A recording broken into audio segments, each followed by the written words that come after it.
Tips Tuesday, and we're going to talk about dogs, how they kind of act like children. Joining us today, we've got Farrah, of course, but also Andrea running with that place for pets. And thanks for coming. Yeah, thank you for having us. All right, so if people get a new dog, maybe they got one over the holiday or just adopt one or buy one. Yes. They go through stages like children, right? Let's talk about that. Yes, they do. And I'm not sure, I think sometimes we don't realize that. We don't think about it. You see the cute little puppy, kind of let them get away with some things, of course, when they're in that cute stage. Again, kind of like the humans, I guess, right? Your baby is cute. And but yeah, pretty much their mental kind of stage of where dogs are going to be at is 2 to 3 years old.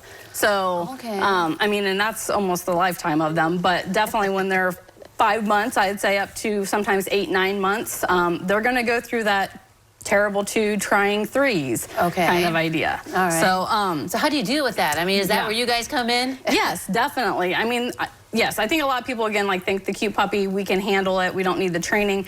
But if you are starting to notice you got that holiday puppy, maybe you did just recently, or you're thinking about recently adopting a dog that's around that age of 5 to 8 months, let's say, are they, and have you noticed that they're starting to push boundaries a little bit? You know, are they not wanting to listen quite as easy? Have you let them get away with some things? Because again, you thought, oh, it's no big deal. They're kind of jumping up on my leg like this. I'll just pick them up and put them up in my lap. Well, you just now, they pretty much kind of just trained you that they're going to jump on you, you're going to do this, and they get exactly what they want. But do you want them on the lap all the time? Do you want them whining at you at the table all the time?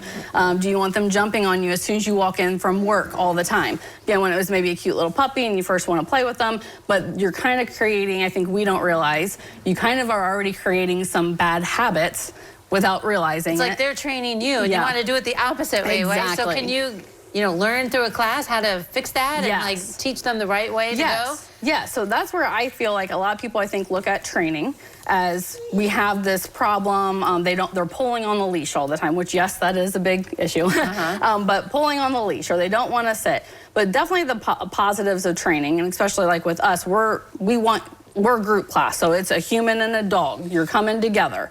You're learning together. We're technically training you because unfortunately we are the ones that probably have created a lot of the bad habits, not even realizing it, and not communicating well with the dog. So we will help you beyond sit, stay, So the dog really needs to learn from you. That's why you're kind of training us. So you need to take control and learn how to deal with it. Yeah. So in class, they're going to ask and have that open dialogue.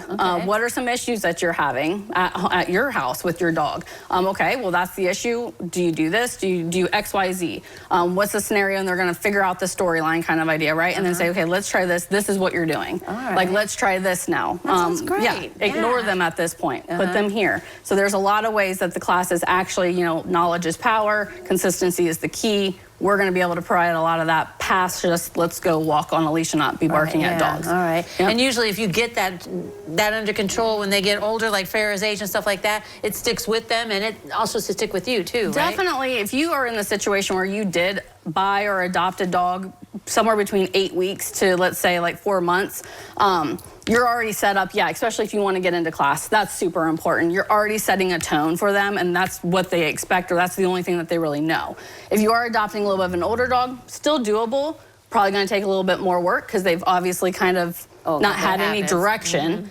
But set the tone right away, and they will quickly be able to start figuring out what you're expecting of them. All right. Don't have to go through terrible 2s and things like that. Teenagers. All right. And we have classes that start every 6 weeks now, so there's, you know, it's very easy to, 1, not have to wait for a class, or 2, not necessarily have to dedicate a lot of time, but get in, start figuring out, okay, what are we doing here, and start getting the skills and the tools that you need. All right. Check out that place for pets. Thanks for coming today. Thank you. All right, don't go away. First Edition continues in a moment.